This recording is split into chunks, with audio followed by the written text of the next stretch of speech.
Hoy mga ka-Team Unbearable Channel, ako ang inyong lingkod, Papa Unbearable, Ambet Nabus po. Muling nagpapasalamat sa lahat po ng ating mga subscribers. Unti-unti, dahan-dahan pa rin, pero very consistent. At yung papakiusapan ko yung mga yung mga supporters at mga fans din natin na ginagawang battleground ng ating channel. Na-appreciate ko po yan, pero sana hindi umaabot na sa puntong nagkakapersonalan po tayo. Kasi hindi maganda, hindi masyadong nakaka-good vibes. Wala nang kung gusto niyo ipahayag ang inyong mga emosyon at damdamin sa mga hinahangaan yung celebrities, be it doon tayo sa objective lang, yung kung ano lang yung topic, ano lang yung issue. Huwag na tayong lumalayo at huwag nating hihilahin pa sa kung saan-saang mga akusasyon at aligasyon na ang iba medyo lumalampas na doon kumbaga sa boundaries ng ano yung personal sa hindi dapat. Anyway, ngayong episode na to pag-uusapan natin ang talagang nag-viral ng bonggang-bongga, hindi lang dito sa Philippines, nakarating pati sa ibang panig ng mundo na may mga Pilipino, ang naging guesting or rendition ni Estelle sa katatapos lang na concert ni Sir David Foster and Friends sa Araneta Coliseum nung nakaraang linggo. At pinag-usapan nga yung naging pag-awit ni Estelle ng All By Myself, na talaga namang alam naman nating lahat na simula nang i-revive ito ni Celine Dion ay talaga namang ilang mga celebrities o mga artists, mga singers na rin ang nagtangka na awitin ito, at may mga nagtagumpay rin naman, at ilan na nga dito kagaya ni si Charis, kababayan natin, na isa ito sa mga kantang nagpakilala talaga sa kanya ng bonggang-bongga. This time, si Estelle, na nung umpisa pa nga ay tinawag na Estella nitong si David Foster. Pero napakaganda nung attitude ni Estelle, ha? With all due respect sa kanya mga tagahanga, talaga namang pinapakita lagi, consistent ito si Estelle sa pagpapakita ng yung pagkakaroon niya ng siguro malinis na puso, na parang sinabi niya kasi nung tinawag siya ng gano'n at nag-apologize si Ginoong David Foster, sinabi ni Estelle na it's alright, that happens all the time, mga gano'n. At tapos binawi niya at sinabi nga niyang, sabi niya, I'm so sorry, I called you by a woman's name, sabi gano'n, na Estella nga. And yun na, yung palang pag-awit ng yun, alam naman nating lahat na talagang madalian lang kasi wala talaga siya doon sa tatlong kanta na ibinigay sa kanya or pinapili sa kanya, na kasi naging isa siya sa mga artist, singers ng concert na yon. At nung tinawag lang siya, gusto lang siyang, alam mo siguro, subukan, i-testing ni Ginoong David Foster, na nangyari lang yun nung mismong araw na nagre-rehearse sila. Tapos nung concert na nga, sige, tinawag at pinakanta ng All By Myself, na halatang-halata natin, ito sa mga mahuhusay at marurunong talaga makinig ng music. Doon sa mga medyo mabababang nota, may mararamdaman mong nininervyos si Estelle, kaya medyo may mga off-key, may mga ganun. Pero mababa, pero nung umabot na siya talaga doon sa talagang hinahangaan at in-expect na mga tao na napasabog, kumbaga ariya and everything. Wow! Mapapalakpak ka ng todo, bonggang-bongga talaga, kasi yung boses pambabae na timbre ni Estelle, naabot talaga niya. Although may mga nag-expert sa music nagsasabi na hindi naman yun talaga yung original key ni Celine Dion, but still, para sa isang lalaki, para sa gaya ni Estelle, ay yun ay super na pinaka-boom na boom, at talaga namang po uploaded lahat, talagang pinupuri siya, hindi lang ni David Foster at mga iba pang mga nandoon sa team ni Ginoong Foster sa music, sa team, and mga fans at lahat ng nanood nag-enjoy talaga, hanggang sa pinag-usapan na nga at nag-viral na nga yung rendition, until marami na ring pumupuri, marami na ring lahat magagandang sinasabi, until recently itong si Ginang Raquel Pempenco, ang dakilang nanay ng dating Charis Pempenco na ngayon ay Jake Zyrus na, talagang hindi nakapagpigil magbigay ng kanyang opinion. Sabi niya ready pa nga daw siya sa mga bashers kasi sinabi ni Ginang Raquel na humahanga din siya kay Estelle, na kinumpara pa nga niya na parang si Jed Madela, pero sabi sana daw wag ikumpara sa naging rendition Charis noong mga time na ito'y nakakasama pa ni Ginoong David Foster sa mga show, sa mga concerts. Particularly nga yung rendition mismo ni Charis na talaga namang nag-viral din noong mga panahon na yon. Kung talagang nauuso na ang pagba-viral noon, ay talaga namang sinaluduhan, hinangaan, pinuri ng lahat. Tama naman ako, nag-a-agree naman ako doon sa naging pakiusap o opinion ni Ginang Raquel Pempenco na hindi naman talaga dapat ikumpara dahil unang-una, babae naman that time, si Charis pa siya. At saka si Charis, yun yung talagang mga timbrihan niya, ganun mga kanta ang kinakanta niya.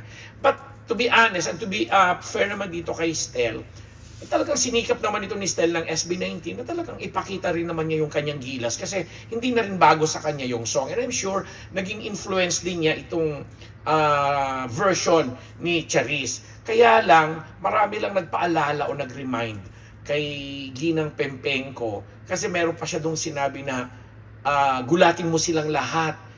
Gawin mo rin yan, Charis. May something like that.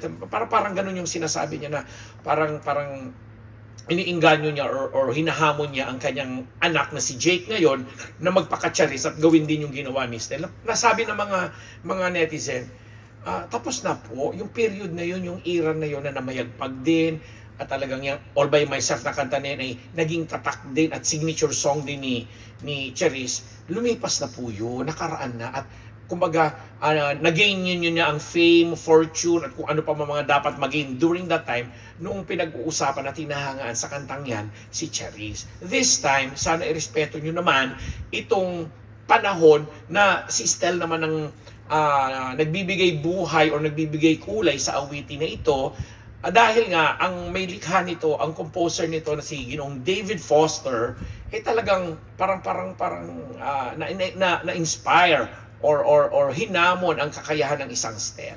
O diba, ang saya lang. Then, yun na nga, sabi naman ni Ginang Pempenco, ready naman daw siya sa mga bashers, etc. Yeah, parang naging ano siya uli, nag-in siya dahil lang sa komento niya ngayon. Pero marami pa rin ang nagsasabi nga na lumipas na yung panahon ni Charis, tapos na si Charis, Jake Zyros na siya ngayon na in all fairness pa rin naman is napaka-talented pa rin naman ni Jake. Kaya lang, since naging Jake na nga siya, nag-iba na syempre yung timbre ng boses, nag-iba na rin yung mga gusto niyang awitin, yung mga talagang kanta na sa tingin niya ay galing sa puso niya, mula sa puso niya at gagawin niya yung para sa kasiyahan ng hindi lang yan, kundi ng lahat ng mga naniniwala sa kanya bilang Jake. O, diba? So, mga ganon. And then, eto na, pagpatuloy pa rin natin si Stel, napakaganda ng reception ng mga tao sa kanya. In fact, yung two-night concert nila ni Julian San Jose sa New Frontier na magaganap ngayong July 27, 28 ba? Na pinamagatang ang ating tinig, belitang na sold out ng bigla after nga mag-viral yung All By Myself version niya na yun sa concert ni David Foster. So magandang pangitain, napaka-positibo, and since si Julian San Jose yung makakasama niya dito sa ang ating tinig, ini-expect ng lahat ang pakikipagbardagulan ng boses kasi alam din natin matataas din ang mga kinakanta nito ni Julian at marami ring mga influences itong si Julian na alam mo yung mga Mariah, Celine, Whitney Houston, etc. Kaya kumbaga swak daw itong yung collaboration nila ngayon ni Stel na sila mismo ang pumili ng mga kanta, sila mismo ang nagdi-decide. And on July 27, 28 nga, baka madagdagan pa nga ito at magkaroon agad ng repeat kasi nga this early, bago po matapos itong June, today is June 23, binavlog namin po ito, is sold out na ang pinag-uusapan nating concert sa susunod na buwan ngayong July. Kaya congratulations Stel, congratulations din sa laging sumusuporta sa SB19, congratulations sa lahat ng mga subscribers ng Unbearable Channel at yung naging pakiusap ko po kanina, walang personalan, emote lang. At hello sa ating mga sponsors, lalong-lalo na sa Faces and Curves, kina Dr. Jessica D ng Ideal Vision, si Dr. Jerry Casata at Dr. Shilary Casata uli ng Faces and Curves at mga kapamilya ko sa Faces and Curves, sina Jo, si Norvs, si May at si Darlene at marami pa pong iba. Si Nicole, of course, at saka si Ate Boots. And then, kay Dr. Pong Magtibay ng One Dental Place, kung saan nandun si Niyong at nagpapagawa ng kanyang braces. Si Dr. Jesus Solis, yan naman sa Gorgeous Smile, at saka si Dr. Ara Solis ng Gorgeous Smile, kung saan din naman ako dumadalaw din. And sino-sino pa ba? Ang MWell, si Madam Sheikha Bal Revilla, si Papa Licious Strike Revilla ng Bacoor City, at mga kapamilya ko dyan at mga katimang betable sa Bacoor, ang mga taga-Scat Media, ang mga taga-Maritas University, ang aking mga panulat po na nababasa nyo po sa Bulgar, sa Hataw, sa context.ph, at ang online curricalphilippines.ph. At ito pong Unbearable Channel. Keep on subscribing, keep on being positive and happy sa inyo pong lahat. Nanay Christopher Min, Romel Chica, kay Nay Lolit Solis, sa mga kasamaan ko sa Maritas University, Junardo, si Mr. Fu, si Rose Garcia, si Patrick Ditan, at lahat ng mga staff po namin na magagaling. At syempre pa mga ka-Vilmates, Ate V na nagbabakasyon ngayon sa Amerika at saka pupuntang Canada. O di ba parang ano tayo niyong nauna tayo, nag-Amerika din tayo tsaka nag-Canada. Ngayon si Ate V and family naman ang mag-Amerika at saka Canada. At sa lahat po ng mga tagahanga ng Kim Pao, ng Paunin, at ni Janine Gutierrez, ang Maclis, Alden Richards, Catherine Bernardo, di ba? At maraming pang iba na madalas po namin nagiging paksa dito sa Unbearable Channel. Ako po ang inyong lingkod, nagpapasalamat. Ahmed Nagus!